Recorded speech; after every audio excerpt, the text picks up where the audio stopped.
पहा त्यांचा नाद, त्यांनी अजितदादाला चॅलेंज करायचं सोडून द्या, त्याची लायकी नाही आहे। हा बाळराजे पाटील हा आहे, 302 कलमाचा आरोपी आहे। खालच्या न्यायालयामध्ये 20 वर्षापूर्वी निर्दोष मुक्त झाला आहे। 20 वर्ष झाली तरी हायकोर्टात अपिलात आहे राज्य सरकार, सरकार पक्ष अपिलात 20 वर्ष झाला आहे आणि हायकोर्टात केसच बोर्डावर येत नाही।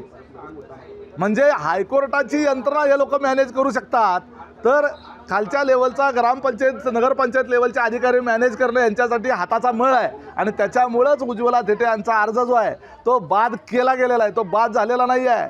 हा पंडित देशमुखचा जो आहे तो या लोकांनी, याच बाळराजे पाटलांनी केला जो चॅलेंज करतोय।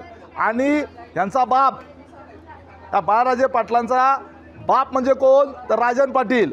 हे राजन पाटील जाहीर सभेमध्ये काय म्हणाले होते की माझ्या पोरांनी 17 वर्षी 302 ची कलम भोगलेले आहेत आणि तुम्ही आम्हाला भीती दाखवणार, अशा पद्धतीनं गुंडागर्दीचं, दादागिरीचं, दहशतखोरीचं जाहीर प्रदर्शन करणारा नेता जर त्या ठिकाणी असेल तर त्याच्या पोरांच्याकडनं वेगळी अपेक्षा काय करायची।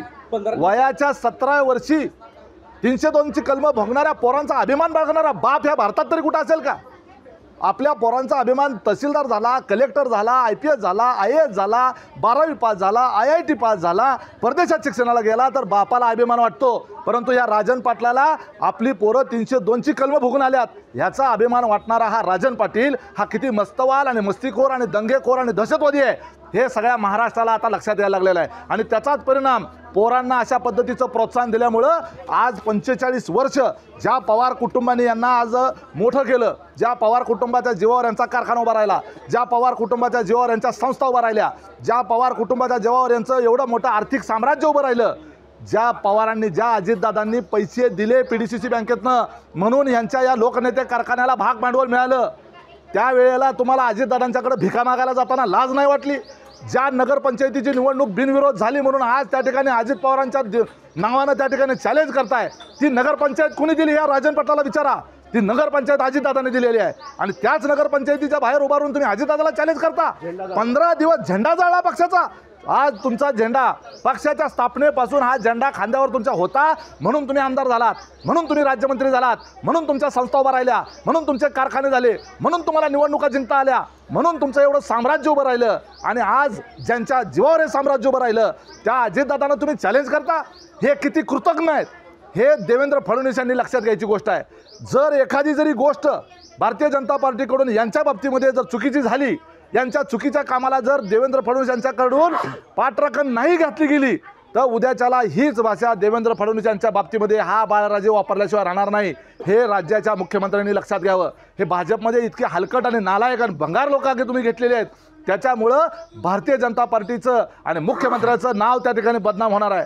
हे काय लायकीचे त्यांचा बाप सांगतो, 17व्या वर्षाच्या अगोदरच आमच्या पोरांनी पोरी नाचवल्यात असा अभिमान बाळगणारा हा राजन पाटील आहे। बाप जर आमच्या आया बहिणींना नाचवण्यासाठी प्रोत्साहन देत असेल का तर आम्ही खानदानी पाटील आहे, खानदानी पाटील असल्याचा अभिमान बाळगून मुली नाचवण्याला प्रोत्साहन देणारा म्हणजे पोरांनी करावेत, मुली उचलून न्याव्यात, त्यांना आणि फेकून द्यावं, आणि हे का करावं तर आम्ही खानदानी पाटील आहोत म्हणून आम्हाला त्याचा अधिकार आहे आणि त्याचा आम्हाला अभिमान वाटतो असं जाहीरपणे वक्तव्य आज या राजन पाटलांनी केलं। काय त्याच्या पोरांकडून अपेक्षा करायची?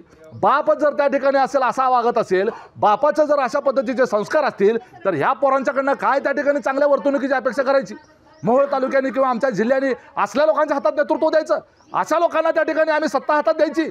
ही नगरपालिका छोटा विषय आहे, परंतु एकूणच राजकीय परिप्रेक्षामध्ये आणि सत्ता कारणामध्ये या ठिकाणी अशा पद्धतीची माणसं त्या ठिकाणी नसायला पाहिजेत। याच्याकरता वेळ प्रसंगी पक्षाचा राजीनामा देऊन यांच्या विरोधामध्ये लढलो आणि यांचा आमदार जो आहे तो पराभूत करून आम्ही सगळ्यांनी दाखवला। त्यामुळं कालचा नगरपंचायतीचा उज्ज्वला थेटे यांचा जो अर्ज बाद झालेला आहे असं सांगितलं जातं, तर तो बाद झाला नाही तर तो बाद केला गेलेला आहे, तो बाद केला गेलेला आहे। हे पहा, हे निवडणूक आयोगाचं पुस्तक आहे माझ्याकडं। जर त्या अर्जामध्ये काही त्रुटी होती, आम्हाला माहिती आहे की आम्ही सगळं वकिलाकडनं तपासलं, एवढंच काय जिल्हाधिकाऱ्याकडनं आधी तपासून घेतलं, संबंधित रिटर्निंग ऑफिसरला आधी सबमिट करायच्या अगोदरच दाखवलं होतं यात काय त्रुटी आहे का तपासून बघितलं होतं, तहसीलदारांकडून तपासून घेतलेलं होतं, वकिलाकडून तपासून घेतलेलं होतं, त्यामुळे याच्यात कुठलीही त्रुटी नव्हती। ते आज सूचकाची सही नाही म्हणून सांगितलं। आपण एक वेळ गृहीत धरा, आम्ही तर सही केलेली आहे, परंतु एक वेळेला गृहीत धरा की सूचकाची सही नाही असं म्हणता, मग त्या ठिकाणी रिटर्निंग ऑफिसरनं या निवडणूक आयोगाच्या या नियमावलीमध्ये पान नंबर 66 वर अगदी स्पष्ट सांगितलंय, नामनिर्देशन पत्र स्वीकारतेवेळी त्यामध्ये काही त्रुटी असल्यास त्याबाबत काय कारवाई करावी असा त्या ठिकाणी आहे. मग काय म्हटलंय त्यामध्ये उत्तरात निवडणूक आयोगानं, निवडणूक निर्णय अधिकारी यांनी नामनिर्देशन पत्र दाखल करून घेतेवेळी त्याची प्राथमिक तपासणी सर्वसाधारणपणे खालील बाबतीत करून उमेदवारास त्रुटी बाबतीत अवगत करावे. खालील बाबतीत म्हणजे काय, ह्या ठिकाणी 5 मुद्दे दिलेले आहेत. त्याच्यामध्ये काय म्हटलेलं आहे की नामनिर्देशन पत्रावर उमेदवाराची सही आहे का, त्याच्यावर व्यवस्थित तारीख टाकली आहे का, सूचकाची सही आहे का, त्याच्यावर तारीख टाकलेली आहे का, त्याचबरोबर भाग क्रमांक अनुक्रमांक व्यवस्थित लिहिला आहे का, मिसमॅच झाला आहे का, हे 5-6 मुद्दे त्या ठिकाणी बघायचे. जर त्याच्यामध्ये काही त्रुटी असेल तर त्याच्या संदर्भात काय म्हटलंय, निवडणूक निर्णय अधिकाऱ्यांनी उमेदवारास त्रुटी पूर्ततेबाबत अवगत करावे. म्हणजे त्रुटी असेल तर लेखी स्वरूपात उमेदवाराला त्या ठिकाणी अवगत करायचं असतं आणि मग उमेदवाराला स्क्रुटिनी म्हणजे छाननीच्या अगोदरपर्यंत त्रुटी पूर्तता करण्याच्या करता मुदत द्यायची असते. जर एखादा कागद राहिला असेल, कागद जुना असेल, सर्टिफाईड नसेल, अशा गोष्टीच्या करता त्रुटी पूर्तता करता मुदत असते.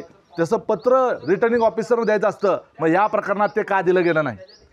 या केसमध्ये जर त्रुटी होती, अनुपस्थित होते, तिथं उपस्थितच नव्हते. अर्ज दाखल करते वेळीच द्यायचं. हे अर्ज दाखल करते वेळीच त्या ठिकाणी त्रुटी असेल तर त्या ठिकाणी द्यायचंय. हे छाननीच्या वेळेला उपस्थित राहणं आम्हाला तुम्हाला माहित आहे, AK-47 घेऊन जायची वेळ आली अर्ज भरायला, राहायचं कसं उपस्थित? एक वकील यायला तयार नाही आमच्याबरोबर. त्या ठिकाणी अनगरला जाऊन त्यांचा मार कोणी खायचा, कोण धाडस करणार?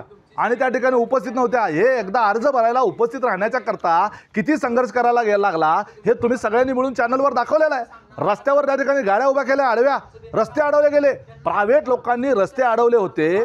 प्रायव्हेट लोकांनी त्या ठिकाणी गाड्या लावून त्या ठिकाणी उज्ज्वला थिटे तिथं अर्ज भरायला जाऊ नये याच्याकरता सगळं पूर्ण यंत्रणा कामाला लावली होती. काय करत होते त्यावेळेला यंत्रणा?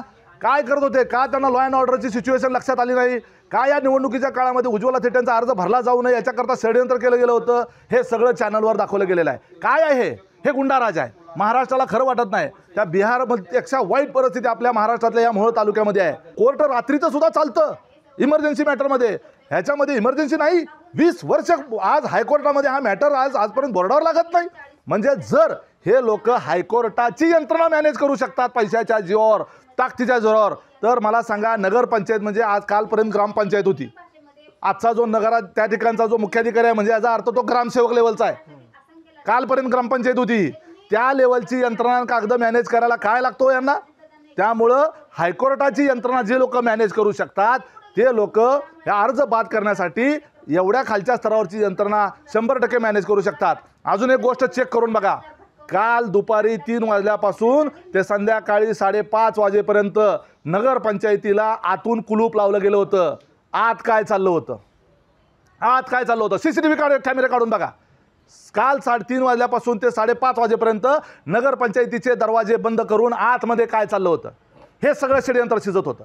आणि त्याच्यामुळं यांनी काय केलेलं आहे, एक तर ते सूचकाची सही कुठलं तरी आज पेनचं खोडणारी सुद्धा रबरं आलेले आहेत. टेक्निक वापरलं म्हणलंय, टेक्निक वापरलंय. पेनचे खोडलं जाणारी रबरं आलेले आहेत ते वापरून एकतर सही गायब केली किंवा त्या सहीला स्कॅन करून उमेदवाराची सही स्कॅन करून त्या ठिकाणी परत रिप्रिंट केली आणि फक्त सूचकाची सही गायब करून तो कागद पुन्हा इन्सर्ट केला. असं सुद्धा केलं असण्याची शक्यता आहे. आणि ह्या सगळ्यामध्ये हे जे षडयंत्र आहे, काय प्रॉब्लेम होता निवडणुकीला सामोरं जायला? त्या उभारल्या असत्या, समजा निवडून आल्या असताना पडल्या असत्या, लोकशाही जिवंत राहिली असती. 70 वर्ष झालं आज त्या गावामध्ये निवडणूक होऊ दिली जात नाही.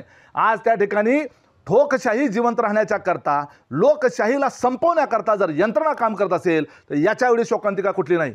राज्याच्या मुख्य निवडणूक आयुक्तांनी याची दखल घेतली पाहिजे. राज्याच्या मुख्य निवडणूक आयुक्तांनी याची चौकशी नेमली पाहिजे. आणि सगळ्यात पहिल्यांदा returning officer, returning officer suspend केले पाहिजे आणि ह्या सगळ्या प्रकरणाची उच्चस्तरीय चौकशी नेमली पाहिजे. ही माझी मागणी राहील.